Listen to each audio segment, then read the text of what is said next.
আসসালামু আলাইকুম। সালটা হচ্ছে 2021। তখন আমি একই রকমভাবে মরিচের চারা উৎপাদন করতে চেয়েছিলাম 100% শিকড়যুক্ত মরিচের চারা কোকোপিটের মাধ্যমে, যেখানে প্রত্যেকটা শিকড়ই থাকবে। আমরা যদি মাটিতে চারা করি সেক্ষেত্রে আমাদের শিকড় ছিঁড়ে যায়, আর এভাবে করলে প্রত্যেকটা শিকড়ই ঠিক থাকে, 100% শিকড় থাকে।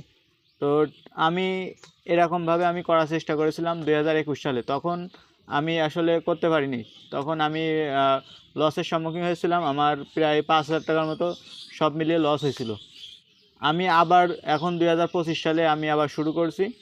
তো এখন আপনারা দেখতে পাচ্ছেন আল্লাহর রহমতে আমার মরিচের চারা অনেক সুন্দর চারা হয়েছে, কিন্তু 100% ভালো হয় নাই, তবে 70% আমার চারাগুলি ভালো হয়েছে।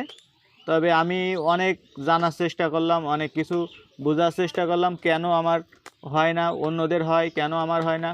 তো আমি অনেক জানা শোনার পরে আমি আবার 2025 সালে মরিচের চারা উৎপাদন করছি। তো আপনারা দেখতে পাচ্ছেন কত সুন্দর মরিচের চারা হয়েছে, শিকড়যুক্ত।